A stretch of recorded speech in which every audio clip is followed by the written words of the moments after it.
My name is Grayson Ellis, and the day I got the last phone call from my dad wasn't the day he died. It came a week before, the kind of day that now burns at the edges of every memory I have of him. It was a Sunday afternoon, quiet, the kind of quiet that sits differently when something's about to end. I was in the garage, trying to fix a drawer that kept sticking, when my phone buzzed. "Dad," the screen read. And I answered on the second ring, the screwdriver still in my hand. "Hey, old man," I said, trying to sound casual. His voice came through soft but steady. "Gray," he said, and I swear there was a pause. A weight behind my name like he was testing how it felt one last time. We talked about the usual, how my week had gone, how the weather had shifted, how he still hated the new brand of coffee filters his nurse bought. "But near the end," he said, "you've always seen more than you let on. Just don't talk yourself out of your instincts." I chuckled, unsure what that meant. He added, "You'll know what I'm talking about soon." Then he said he loved me. I told him I loved him too. We hung up. I didn't know it then, but that would be the last time I ever heard his voice. The following Friday, I got a call from Ronald Kavanaugh, my father's attorney. He didn't rush, didn't stumble, just gave me the facts. "Your father passed away peacefully in his sleep last night." For a moment, the world dimmed like a power surge, then came back into painful focus. I sat on the edge of the kitchen counter, eyes fixed on the grain of the granite. My wife, Marla, looked up from her phone, her manicured fingers still tapping out a message. "Who was that?" she asked, not looking away. "Ronald," I said quietly. "Dad's gone." She finally glanced at me, tilting her head slightly, almost like a TV character pausing before the next line. "Oh, well, that's sad," she said. But then came the question, sharp and precise. "Did he leave you anything?" That, right there, should have been my first clue. It wasn't that she didn't care. It was that she didn't know how to care when there wasn't something in it for her. I watched her shift in her seat, her eyes flicking back to her phone like she had dinner reservations to confirm. My hands were numb, my mouth dry. I thought grief would hit like a truck, but all I felt was stillness. My dad was gone. The only man in my life who ever really saw me, who never dressed up his words with comfort or sugar. A quiet man, sharp as a tack, with a stare that could freeze a room, but a heart that was larger than anyone ever realized. He didn't waste words. When he spoke, he meant every syllable. Growing up, he never lectured, just asked questions that echoed in my head long after he walked out of the room. The kind of man who didn't hug often, but when he did, you knew it counted. Now he was just gone. That night, I didn't sleep. I sat in the study, flipping through an old notebook he once gave me. A leather-bound journal with worn corners and a faint scent of tobacco that never faded. He'd written two things on the inside cover. "Keep building. Keep questioning." Marla didn't join me. She said she had a headache. I heard her on the phone later, laughing lightly, probably talking to Camilla or Brianna, one of her polished, wine-drunk friends who treated life like a runway and marriages like seasonal trends. I remembered a conversation Dad and I had 2 years back. We were repairing the gutters at the family cabin, and he glanced over at me between hammer taps and said, "Marla's got a sheen, but be careful it's not wax." He'd exposes everything. I thought he was just being protective. Now I wasn't so sure. The next day, Ronald asked to meet. He greeted me at his downtown office, polished wood floors, bookcases that looked like they held secrets. He wore a crisp gray suit, the same no-nonsense look he'd always had. "Your father left a full estate plan. Very detailed," he said. He slid a thick envelope across the table. He included a personal letter as well. Sealed. Said you'd know when to open it. I nodded, barely able to form a sentence. He offered condolences, but even Ronald's face was tight with something more: respect, maybe, or knowledge. Like he knew this wasn't going to unfold like a standard inheritance. When I got home, I placed the envelope in my desk drawer and didn't open it. Not yet. I wasn't ready. I told Marla the estate was being reviewed, still in probate, which wasn't a lie. She gave a small shrug, said something about not being surprised, and moved on. But a part of me watched her closer that week. Her tone, her body language, the way her eyes lit up only when she thought about what might come next. There was no grief in her. No reflection. Just calculation. I thought maybe I was imagining things. Maybe grief was twisting my perception. But deep down, I knew.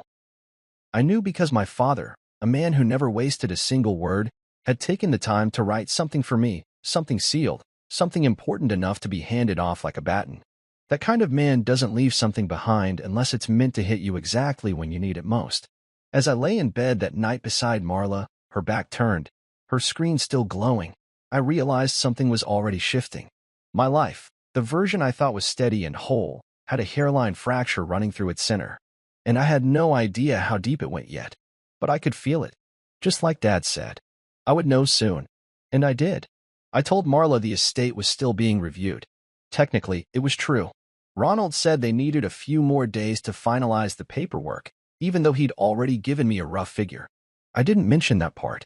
I didn't say it's over $820,000, and the cabin's mine now. I didn't say anything because something inside me told me not to. Maybe it was Dad's voice whispering through memory, or maybe it was just the subtle chill that had crept into our marriage long before the inheritance ever existed. Either way, I kept it to myself. Marla didn't seem curious. She was oddly quiet the week after my dad's funeral. She didn't ask how I was coping, didn't ask about my memories of him. Not once did she mention the man who helped pay for our wedding, or the one who built me a drafting table by hand when I got my first job at the design firm. She asked what we were doing about the will. That was the only part she brought up, once, casually, like she was asking about a Netflix password.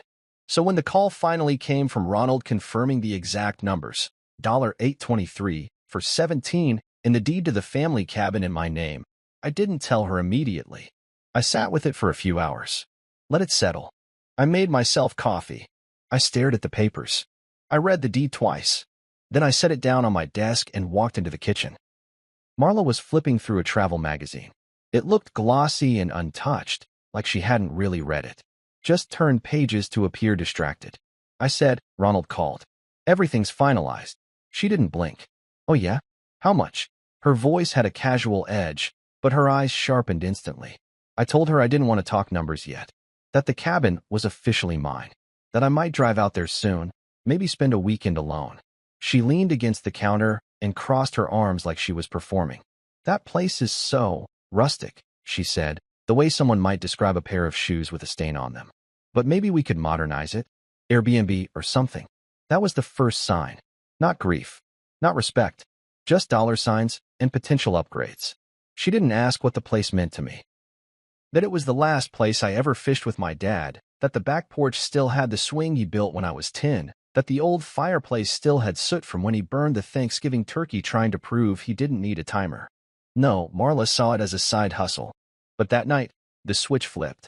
Suddenly, she was affectionate again. The version of her I hadn't seen in months came out of hibernation like spring arrived. She brought me coffee in bed, my exact order, no sugar, 1 cream. She kissed my forehead and called me babe, a word she hadn't used since our 3rd anniversary. She planned a surprise couples massage for Saturday and told me we needed to reconnect after everything. I watched her like I was studying a magician's sleight of hand. It was too timed, too smooth. And beneath the charm, something felt manufactured, like someone who had rehearsed it all before I even told her the money came through. She stood in the kitchen the next morning in one of her silk robes, holding her phone like it was a mirror. You know what would be amazing, she said. A weekend at the Palms Resort. The couple's package includes horseback riding and moonlit dinners. I think we could use it. She smiled, tapping her phone. They've got a promo. I nodded slowly. That what you want? She leaned in. I want us. That's all I want. But I saw it. The gleam in her eyes wasn't about me. It was about movement, luxury, status, the gleaming surfaces and curated photos she could post online. We hadn't even buried the memory of my father properly, and she was already mapping out how to spend what he left. She wrapped her arms around me later that night, whispered, "You're my rock," and kissed my shoulder like a politician closing a deal. I laid in bed that night and stared at the ceiling. Marla fell asleep fast, or at least pretended to. I could hear her breathing shift, but her phone screen glowed every 10 minutes with notifications. She had changed her lock screen from a picture of us on the lake to a quote that read, "You get what you settle for, so don't." That felt pointed. I rolled over and stared at the nightstand drawer, the one where I kept Dad's sealed letter. I hadn't opened it yet. I was still waiting for the moment that would tell me I needed to. And something about the way Marla clung to me that night, the sudden warmth after months of frost, told me we were getting closer. 2 days later, she texted me a link to a new Range Rover. No message, just the link and a heart emoji.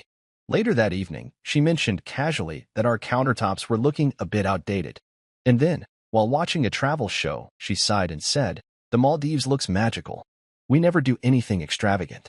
I said, "We just went to Miami last month." She laughed. "Miami's not extravagant. It's basic now. I mean something epic. Like a bucket list trip." She called it romantic, but it felt like a spending spree disguised as sentiment. A strategy hidden beneath candles and wine. I remembered something Dad used to say, one of the rare times he offered opinion over silence. "The kind ones watch," he told me once as we fixed a clogged sink.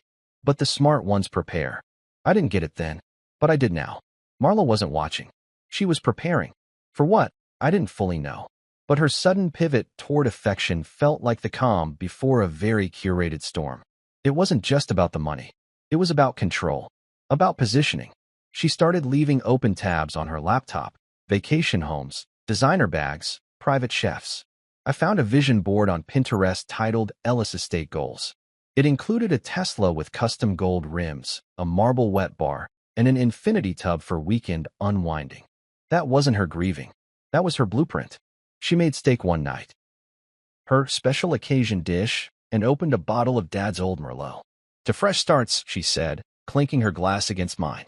I stared at her, trying to figure out if she believed her own toast. Maybe she did. Maybe she convinced herself that love and luxury were the same thing. Maybe she forgot that the man sitting across from her had a father who could read people like blueprints and left behind more than just cash. He left a map. I just hadn't followed it yet. After dinner, I stepped outside alone. The night was humid, the sky clear. I lit a cigar my dad once gave me for when you survive something worth celebrating. I wasn't celebrating yet, but I had a feeling I would be soon. I thought about calling Zuri, my sister. We hadn't spoken much since she moved to Oregon. Things got tense between her and Dad near the end. But something told me she'd understand all of this more than Marla ever would. I didn't call her yet, but I would. Soon. When I came back inside, Marla had placed a pair of brochures on the table, one for luxury spa weekends and another for investment retreats. She smiled, like a kid waiting for applause. I smiled back, not because I was moved, but because I had already started seeing her the way my father had warned me to see people, under different light. Not just how they shine in public, but whether they glow when the world gets dark. That's when I realized something crucial. She wasn't reacting to grief. She was reacting to gain. The death of my father had become her opportunity to rebrand our lives, not rebuild them. And I had become the gatekeeper of a fortune she hadn't earned but already counted. I went back to my desk that night, took out the letter, and held it in my hands. Still sealed. Still waiting. And for the first time, I felt ready. Not to open it. Not yet. But to finally see what Dad had left behind, not just in ink and clauses, but in warnings and wisdom. Marla had flipped the switch. But I wasn't in the dark anymore. It started with a photo, one of those glossy interior design snapshots that Marla loved to send, featuring an open-concept kitchen with marble countertops that looked like a fashion runway in stone. She texted it to me while I was still brushing my teeth. No caption, just the image, like it spoke for itself. And in her mind, it did. That was her way of planting ideas. No pressure, no overt ask, just casual suggestion, repeated enough until it felt like a decision we both made. That morning, she hummed as she made a smoothie, smiling like she'd already hired a contractor. "You know, marble brightens up a space," she said, almost to herself. "Really opens the room." I didn't answer. I was still waking up, still digesting the fact that my wife's grief over my father's death had already evolved into a Pinterest board. By that weekend, I was getting emails with subject lines like Dream Kitchens 2024 and Modern Home Must-Haves. She said they were just fun ideas, nothing serious. But they came daily. And then came the cars. "Babe," she said, pulling up a dealership site on her iPad, "the Range Rover is actually really practical. Spacious. Safe. It would be great for weekend trips. You know, to the cabin and back." She was already calculating which pieces of my father's life she could refashion for her comfort. I told her I wasn't in a rush to spend anything, that I needed time, that there were still documents I hadn't even opened yet. She blinked slowly, then laughed like I'd made a quaint joke. "Gray, come on. Your dad would have wanted you to enjoy it. You work so hard. You deserve something nice." But it wasn't about me enjoying it. It was about her experiencing the lifestyle she believed she had married into, one that had finally arrived now that the man who stood between her and the money was in the ground. I could see it in her eyes. The entitlement. The hunger. It wasn't even disguised anymore. And every time I paused, every time I said, maybe not yet, she'd bring out her new catchphrase. Your dad would have wanted this. The way she said it made my skin crawl, like she was using his memory as a coupon. But she didn't know the man like I did. She didn't know he once refused to let me buy him a recliner because he already had a perfectly good chair. She didn't know he patched his boots with duct tape rather than spend on a new pair, or that he called luxury cars compensation machines. She didn't understand that the only thing he valued more than his time was the way a person treated it. And she was wasting mine. Still, I tried to reason with her. I told her maybe we could upgrade the kitchen, eventually. I mentioned small changes. She grinned like a lottery ticket had finally paid off. That night, she had candlelight flickering in the bedroom and soft jazz playing through the Bluetooth speakers. Just us, she whispered. But her hands weren't on me for closeness. They were reaching for reassurance that the money was still in reach. And I let her believe that for a little while. Then came the Maldives. A full-blown fantasy trip. She left her laptop open on purpose, flights, resorts, itineraries, all loaded in tabs like bookmarks and a story she was determined to live out. She floated the idea like it was spontaneous. We need this, she said, curling up beside me on the couch. It could be like our second honeymoon. We deserve to reset. Deserve. That word kept showing up. Like she was owed something because my father died. Like my inheritance was a tip for staying married. I watched her, carefully, quietly. Her voice would rise with excitement when talking about flights or villa upgrades, but would flatline the moment I brought up the legal paperwork I still hadn't finished. That was the part she didn't care about. The reality. The boring structure of it. She didn't want to know what it took to protect something like this. She just wanted to feel it. Spin it. Wrap herself in it like silk. But she didn't know that I had started reading every single document at night while she slept. She didn't know I had highlighted certain paragraphs, called Ronald with questions, and began to see how deliberate my father had been in crafting his will. There were safeguards, conditions, clauses that didn't just protect the estate, they protected me. My father hadn't left me money. He left me a fortress. And while Marla was busy making wish lists, I was walking through the walls he built to shield me from exactly this. Every day brought a new suggestion, a new desire framed as a shared dream. You've worked hard your whole life, she said. Let the money breathe a little. But I knew the difference between breathing and bleeding. And I wasn't about to watch my father's legacy bleed out into handbag collections and Instagrammable vacations. Not without thinking. Not without truth. She started forwarding me emails with the subject lines like, just a thought smiling face with smiling eyes, or future fun. They were links to timeshares, boat rentals, luxury decor sites. I smiled politely. I told her I'd look into it. But I never did. Because deep down, I already knew this wasn't about making a life together anymore. It was about her staking claim. Not on me, but on what came with me. And I was no longer confused about that. What I hadn't yet told her, though, was that I had already started calling contractors for the cabin, not the countertops. I had dreams of rebuilding it, keeping its soul, but giving it new life.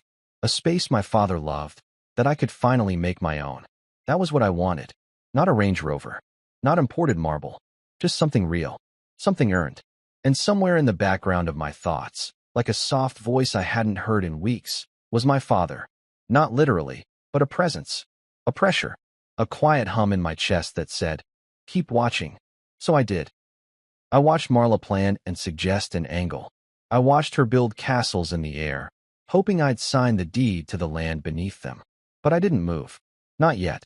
Because I had a feeling the suggestions were just beginning. And what would come next would reveal everything. It started subtly, like a room gradually losing heat. One day, she brought me my usual black coffee. 2 sugars, no cream. The next, it was half a cup, lukewarm. Then nothing at all. She didn't say anything. Just let the silence do the work. I noticed the way her voice changed when she spoke to me, shorter sentence. Efficient. Mechanical. Like her tone had clocked out and just forgot to tell her face. The warmth that had surged back into our marriage the moment the inheritance was confirmed had now faded just as easily, like a spotlight clicking off when the lead forgets their lines. And I was starting to realize that all the affection she'd reignited had come with a timer. I hadn't pushed the spending. I hadn't booked the Maldives, or ordered the marble, or signed off on the Range Rover she was already mentally parking in our driveway. So she turned the switch again. I remember the night it really hit me. I came home from a long day on-site at a design consultation that ran late and walked in to find the kitchen dark, music playing low from the den. I could smell something spicy, probably Thai takeout, but there was only one box on the counter. One drink. One plate. Hers. She didn't even look up when I walked in. Just tapped her phone, smiled at whatever was on the screen, and gave me a half-hearted, "Hey, did you eat?" I asked. She didn't look away from her phone. "Yeah, I wasn't sure what time you'd be back." That wasn't new, me coming home late. But her not even pretending to wait, that was new. And it stung. I stood there for a second, waiting to see if she'd ask if I wanted anything. She didn't. I went to the fridge, found half a sandwich I had packed from lunch. Ate it cold, standing up. The whole time, she was in the living room scrolling, giggling softly, like someone who forgot there was a marriage in the house. That week, the text started. I don't know why I checked her phone that night. Maybe it was intuition, maybe it was my father's voice echoing from that sealed letter I still hadn't opened. But while she showered, she left it on the nightstand. I wasn't snooping, not at first. I just went to move it. But the preview on the lock screen caught my eye. J. Book club was fire tonight. Same time next week. I stared at it, confused. She'd told me the club met monthly. She'd also said they were reading a memoir about grief, which felt ironic in hindsight. My finger hovered. I tapped. It unlocked. She never changed her passcode. Probably thought I wouldn't care enough to look. The thread with Jay wasn't long, but it was intimate. No full-blown sexting, but close. Inside jokes. Private nicknames. Photos, not scandalous, but intentional. Her in dresses I hadn't seen her wear for me. Poses that felt curated. The kind of photos people send when they want someone to say something. When they're already leaning in. I scrolled further. Found references to nights she claimed she was out with Camilla or catching up on work. Jay was in those gaps. And then came one line that made my stomach twist. "You're the only one who actually sees me." That word, sees, burned. Because for years, I thought I was the one who did. I had supported her through every career pivot, every family feud, every friend that used her up and left.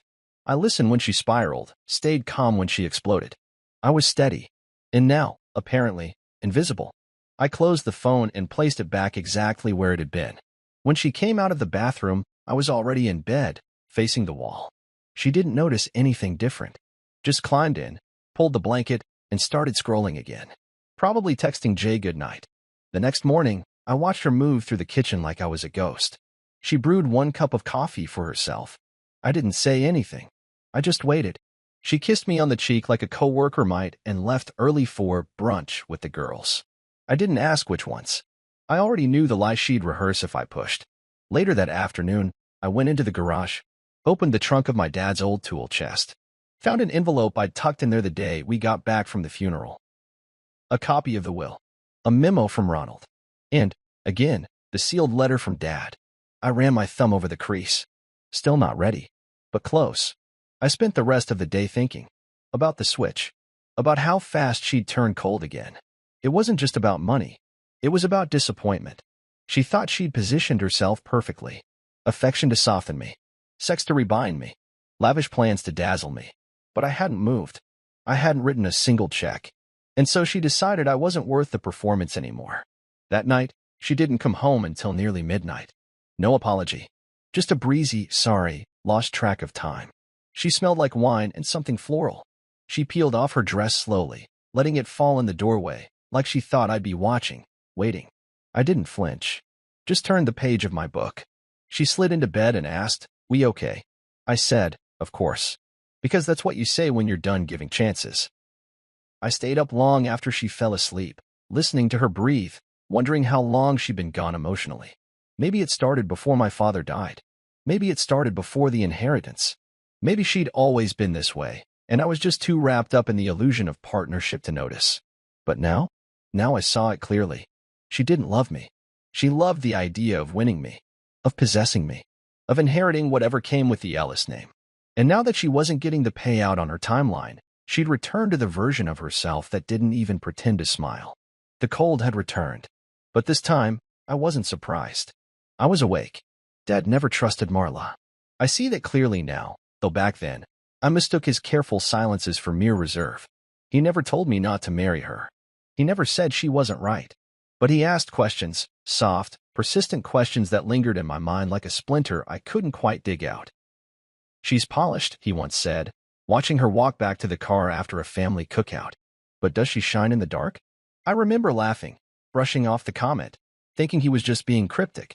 That was his way. He never delivered judgments with a hammer. He let them come like echoes. Echoes I didn't understand until now. It was nearly 2 a.m. when I finally opened the file drawer in my office, the one with Dad's estate documents. I had avoided reading most of it, even though Ronald had encouraged me to go through everything line by line.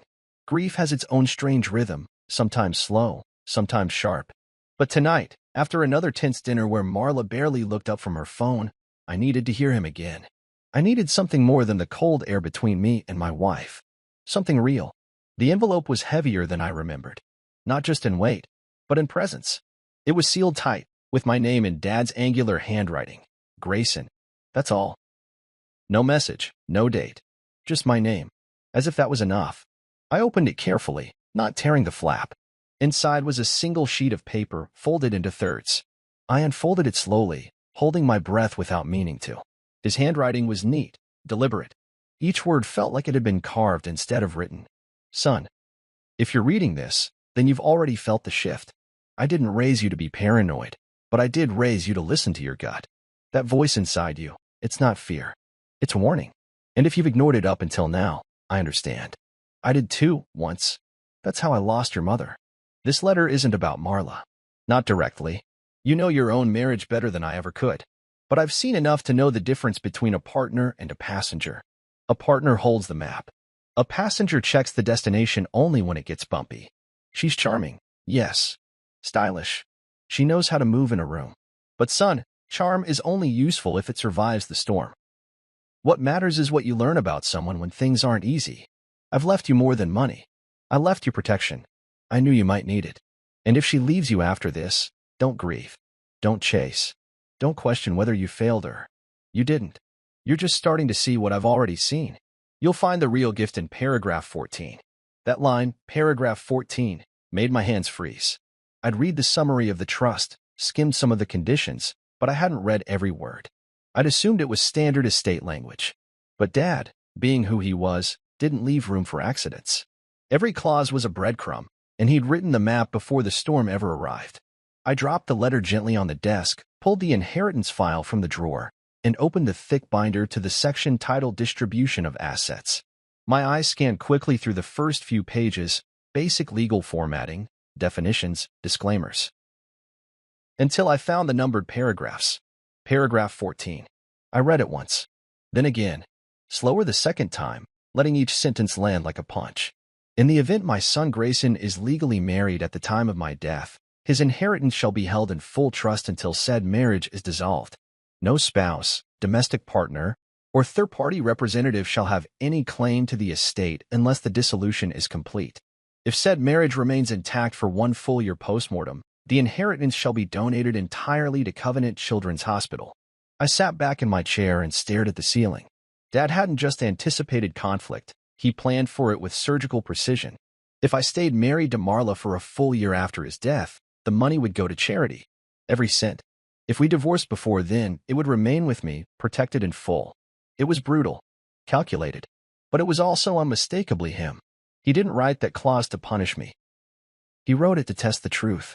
I imagined the conversation he must have had with Ronald. The way he probably laid it out with quiet confidence, knowing exactly what kind of person Marla was, even when I didn't. And now, with this clause in front of me, the lines in his letter echoed louder than ever. If she leaves you after this, don't grieve. Because he knew she would. Because he knew what love looks like in the dark, and what it doesn't. I closed the file and sat there in silence. The kind of silence that doesn't demand anything of you. The kind that lets you put the pieces together at your own pace. Upstairs, Marla was asleep, or pretending to be.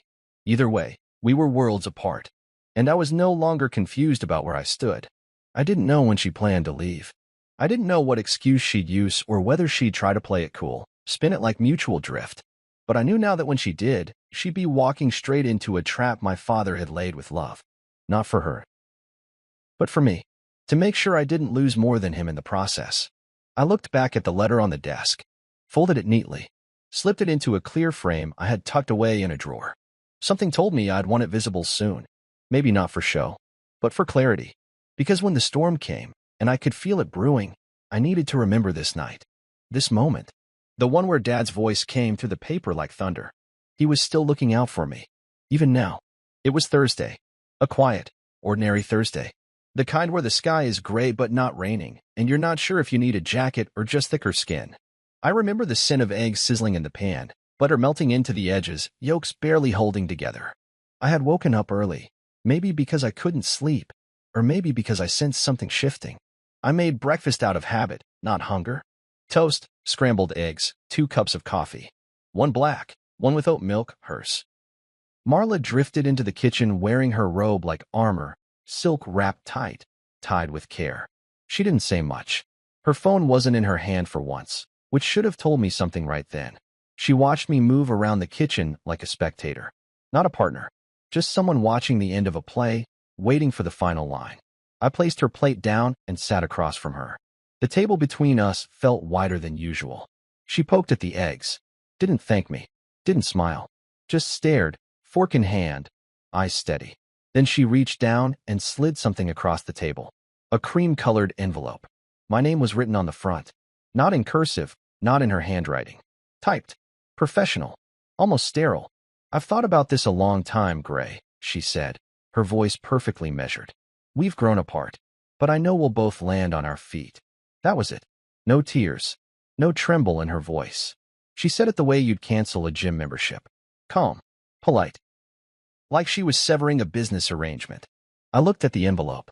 Divorce papers. Served over scrambled eggs. She sipped her coffee, still avoiding eye contact. As if her lawyer had coached her on how to stay calm, how to deliver the blow cleanly. I stared at her for a long moment. I didn't speak.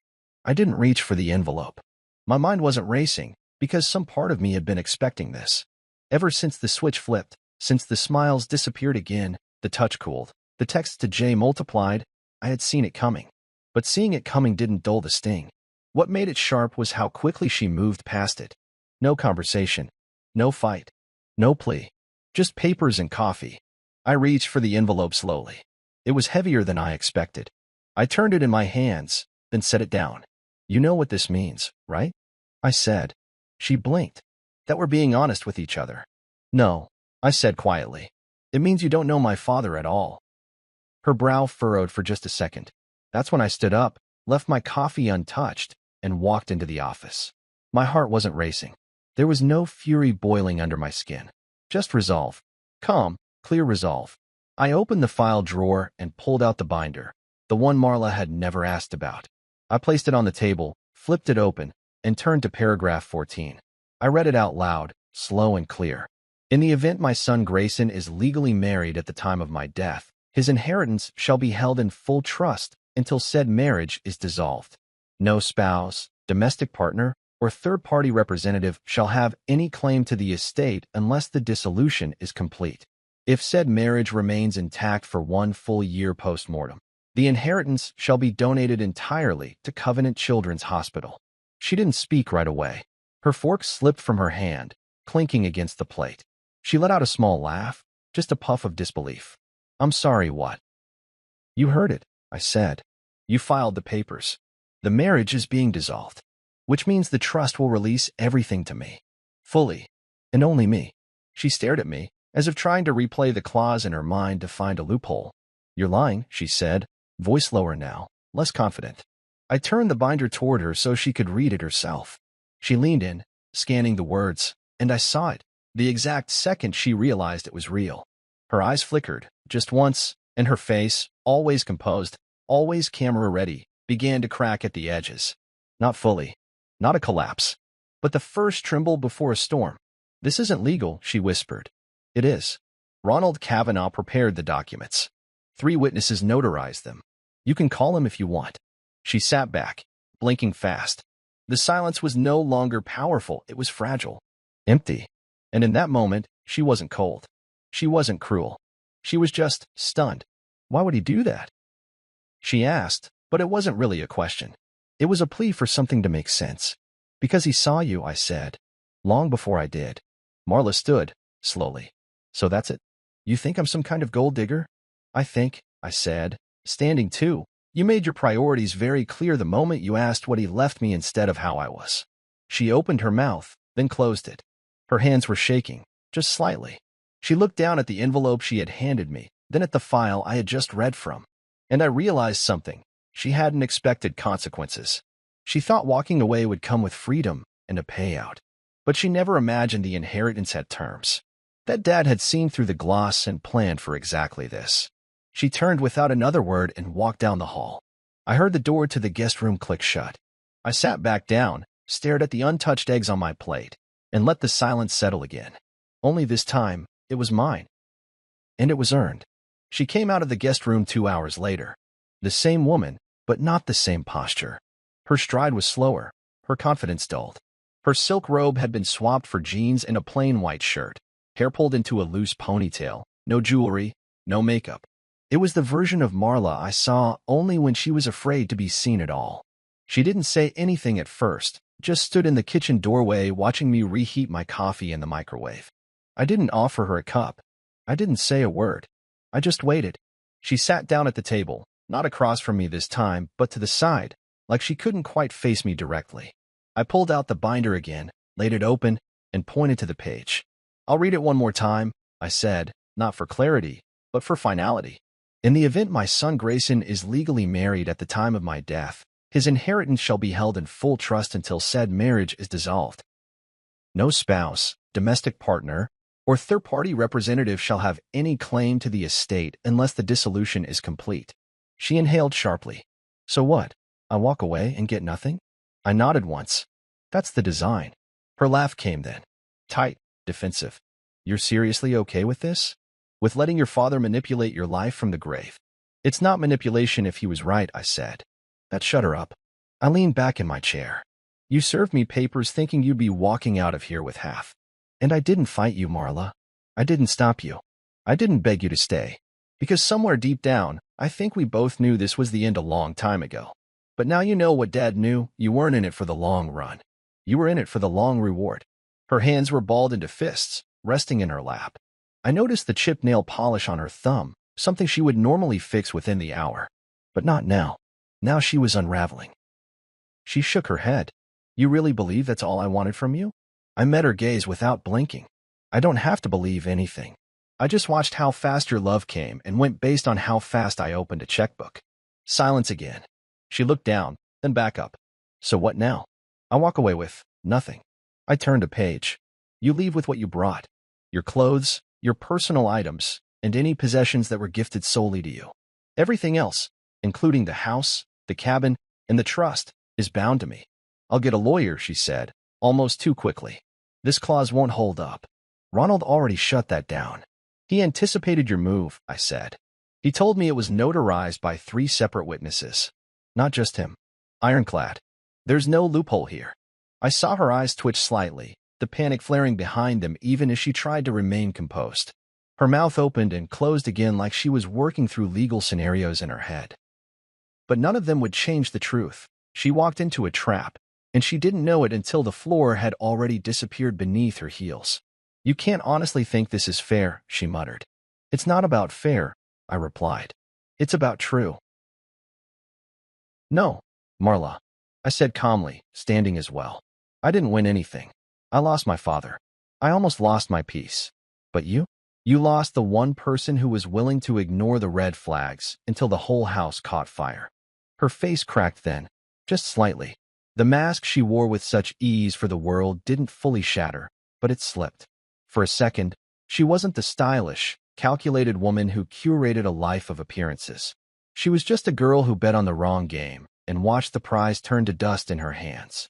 She looked around the kitchen like it had betrayed her. Her eyes moved from the fridge to the window to the floor, like maybe this house would speak up and take her side. But it didn't. Nothing did. This was the quiet my father prepared me for. "You know," she said finally, her voice soft, "I did love you." "I believe you did," I answered. "In the beginning. Before you learned how to calculate affection like currency." That's when she broke. Not loudly. Not dramatically. Just a single tear that she tried to blink away, but it betrayed her. She turned quickly, stepping away like the vulnerability might stain her permanently. I let her go. I didn't follow. I didn't speak. Because Dad was right. Sometimes you don't need to shout to be heard. You just need to wait long enough for silence to echo. When the front door closed behind her 10 minutes later, no suitcase, no yelling, no final plea. I knew it wasn't over yet. She'd come back. Not for love, but for leverage. For a second chance at the lifestyle she thought she'd secured. But the clause had done what I couldn't. It drew the line for me. It protected what I was too blind, too loyal, too tired to guard myself. I closed the binder slowly, locked it back in the desk. Then I sat on the couch and just breathed.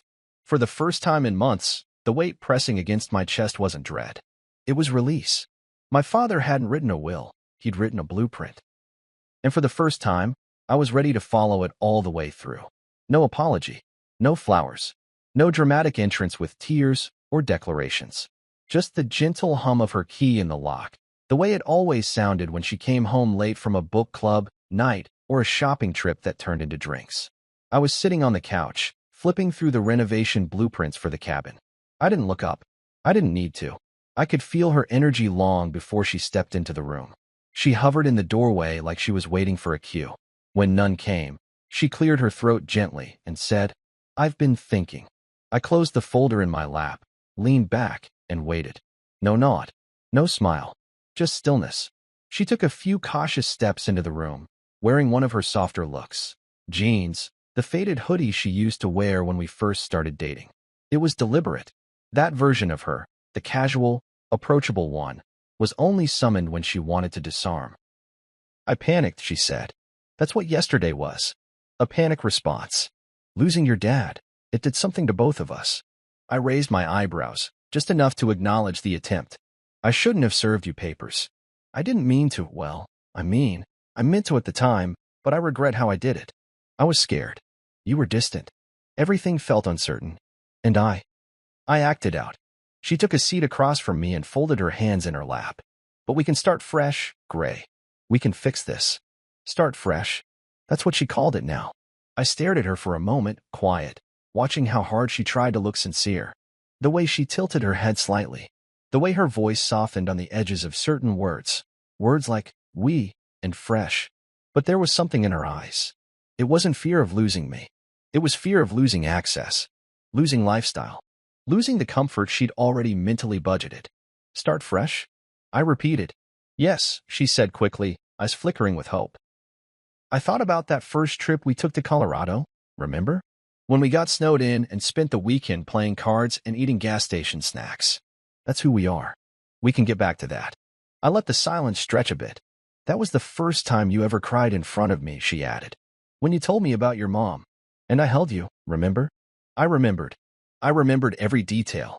But I also remembered how quickly moments like that had been replaced with designer dreams and silent judgments.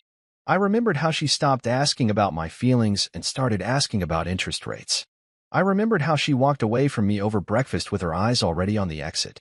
"You didn't come back because of Colorado," I said flatly. She blinked. "What? You didn't come back because you remembered who we used to be. You came back because of paragraph 14. Her expression shifted instantly, a hairline crack in the facade. Then she caught herself, and the smile returned. "Gray, I don't care about the money," she said. "Then give up your claim in writing." She froze, just for a second, but it was enough. I stood up, walked to my desk, and pulled out a one-page document I had prepared that morning. A waiver. No legal obligation, no hidden terms. Just a simple statement that she was dissolving the marriage with no intent to seek spousal support or claim against the estate. I laid it on the table in front of her. "If it's not about the money," I said, "sign this. Today." Her hand hovered above the paper like it might burn her. "You had this ready?" she asked, tone flat. I did. She leaned back slowly. "You really don't believe me?" "No," I said. "Because the woman who left this house yesterday wasn't mourning a marriage. She was positioning herself for a payout.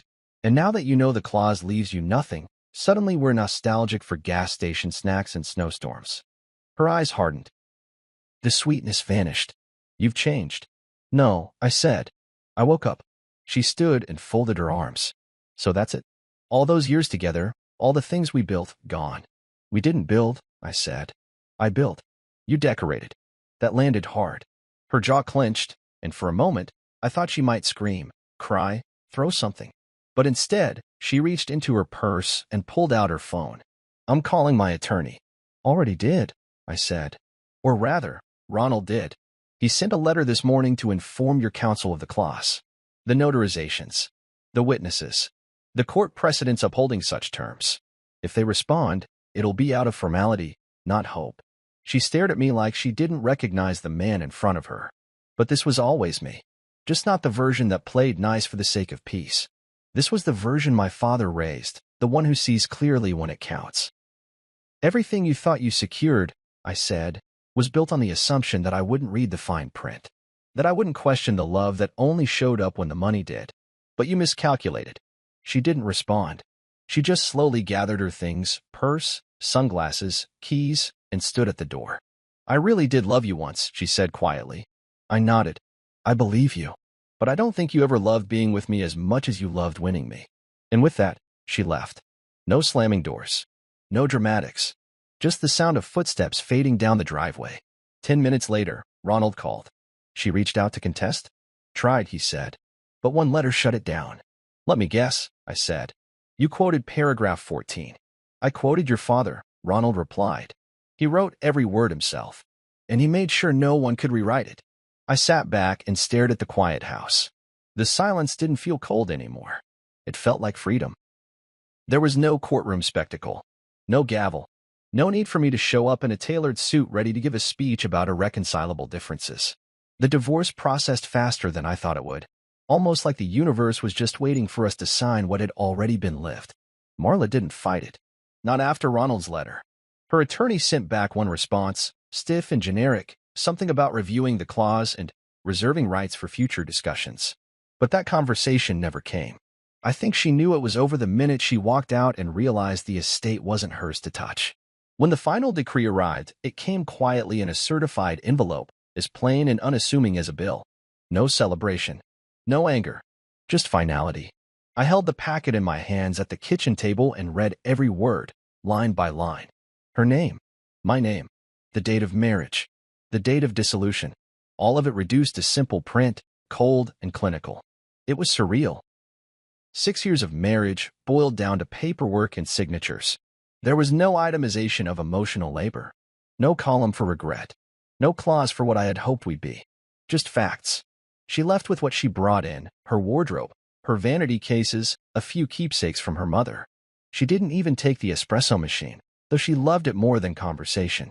I think leaving it was her final attempt at looking indifferent, as if she wasn't bruised by the outcome. But the day she moved out, I noticed she lingered longer in the doorway than necessary. Like she was waiting for me to ask her to stay. I didn't. She drove off in her leased car with her lips pressed tight and her jaw set like stone. It was the most honest expression she'd worn in years. I stayed. Not just in the house, but in the quiet. The stillness that followed wasn't lonely, it was clarifying. For the first time in years, there was no negotiation of my peace. No second-guessing my instinct just to keep the surface smooth. I cooked what I wanted. I played my music without worrying about her sighing from across the hall, and I let the sunlight pour in through the curtains she always insisted on keeping closed. The space didn't feel like ours anymore. It felt like mine. 1 week later, I called Ronald and told him I wanted the estate officially transferred into my personal trust. No more delay. No limbo. He handled it with the same quiet efficiency he'd shown from the start. When the documents were signed and notarized, I felt something shift. Not relief. Not celebration. Just a solid, grounding sense of autonomy. I wasn't managing wealth, I was managing legacy. Dad hadn't just left me assets. He'd left me instructions, and I was finally following them without detour. I left my job at the design firm soon after. There was no dramatic walkout. No epic speech to HR. I submitted my notice, wrapped up my client files, and left with a handshake and a small box of desk things I didn't care much about. Most people were surprised. I'd been there nearly a decade, and I'd been good at it. But I was tired of building other people's visions. Dad used to say, design should solve a problem, not hide one. And I had spent too many years designing around the cracks in my own life. So I started the thing he always told me I'd be great at, a home renovation business. Not just fixing homes, but rebuilding them with intention. No flashy branding. No gimmicks. Just me, a small crew of people who knew how to work with their hands, and clients who wanted things made right. I called it Ellis Reclaimed. It felt honest. like taking back the life that had been sidetracked by other people's timelines and expectations. The first job was a simple kitchen redo for a woman named Mrs. Langdon. Widowed, kind, mid-60s, sharp as ever. Her house smelled like cinnamon and old novels. She offered me iced tea on the first day and asked why a man like me was doing this work instead of sitting behind a desk. I told her the truth, that I'd spent too long building futures for people who didn't plan to stay. She nodded once, knowingly, like she'd heard that tune before. That's where I met Jules Monroe, her niece. She stopped by on the second day with homemade banana bread and a skeptical look. Mid-30s, soft-spoken but with an edge that said she didn't suffer fools. She had those quiet eyes that didn't rush to judgment, but didn't miss a thing either. We talked briefly that afternoon, mostly about tile choices and backsplash height. She asked good questions. Didn't interrupt. Didn't flatter. Just observed. The next day, she brought coffee. Not in the flirtatious, look-at-me way. Just coffee. Black for me, almond milk for herself. She said she was visiting for the summer, helping her aunt downsize. I told her I used to do that kind of thing for a living, downsize other people's expectations of me. She smiled at that. Not a big smile. Just enough to make me wonder if this chapter of life was going to look different after all. By the time I finished the Langdon project, Jules had joined me for lunch twice. Nothing romantic. Nothing complicated. Just quiet company. The kind that doesn't fill silence with noise. We talked about books, old houses, the smell of sawdust. I told her about the cabin my father left me. Her eyes lit up when I mentioned the old porch swing and the cracked brick chimney. You're going to rebuild it, right? She asked. I'm going to reclaim it, I said. And somehow, I meant more than just the wood and nails. I wasn't looking to replace what I lost. Not Marla. Not the years I gave away. I was just building forward. With care. With clarity. With no one counting my wallet or keeping score of affection like it was a ledger. And above my desk, next to the framed letter from Dad, I placed a new picture. One of me and him from the cabin, he's holding a beer in one hand, pointing at the busted siding with the other. We were laughing. Really laughing. The kind that gets caught in your chest and stays there. I look at it now and realize what he gave me wasn't just protection. It was permission. Permission to begin again. On my terms. Sometimes I still think of her, not with bitterness, not with longing, just with clarity. Marla. My ex-wife. The woman who thought my father's death marked her beginning. She never understood that he was still playing chess from the grave. It wasn't just about a clause or a trust. It was a move. One final, perfect move. She thought she could navigate around him.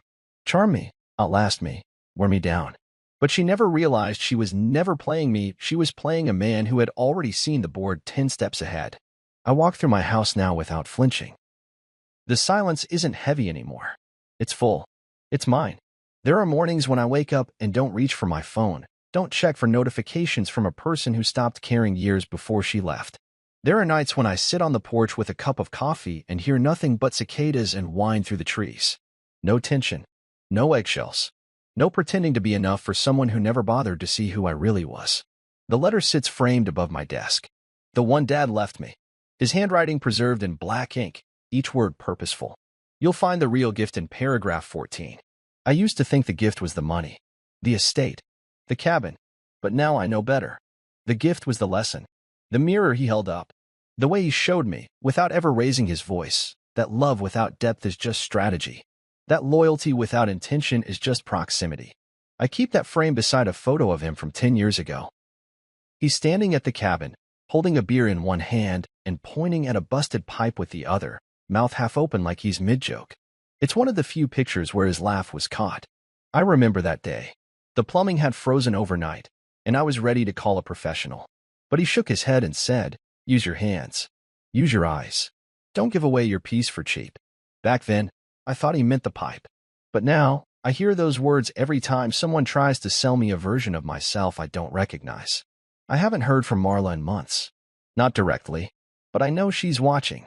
There were a few likes on an old photo of me and my dog, which felt too calculated to be accidental. I've learned that people like her rarely exit clean. They linger like perfume on fabric, faint, but impossible to ignore at first. Then, eventually, gone. Jules visits the cabin with me sometimes. We don't call it dating.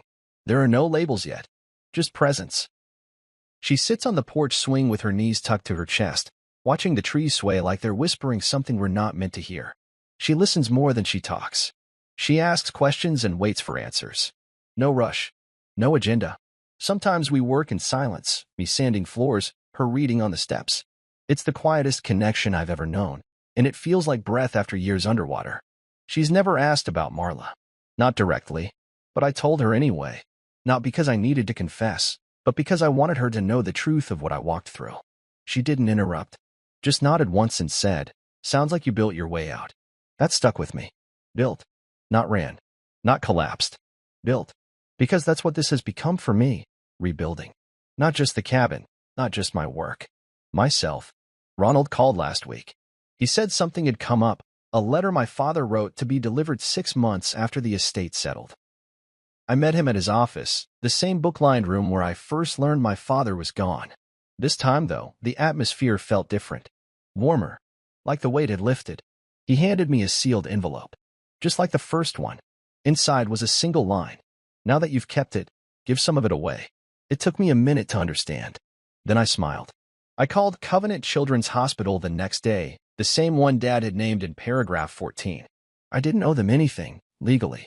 But I sent a donation anyway. A significant one. Enough to renovate a wing in the long-term pediatric unit. Not for the press. Not for a plaque. Just because it felt like the final square on the board my father had set. I visited the cabin after that. Spent the weekend alone. No distractions. I replaced the siding on the west wall, cleaned out the storage room, and finally fixed the swing chain that creaked when the wind blew just right. It was early evening when I sat on the porch with a beer, the same kind Dad used to drink. I held it up to the trees and said out loud, "You were right." Then I laughed. Not because I was healed or finished or anything dramatic like that. Just because I could. The game she played? She lost it. But the real one wasn't about who got what. It was about who I became once the dust settled. Marla thought the inheritance was a lottery ticket. She never saw it was actually a compass, pointing me back to who I was before I started trading my peace for companionship. Now I know better. Now I protect that peace like it's part of my inheritance too. The last move wasn't mine. It was his. And it worked.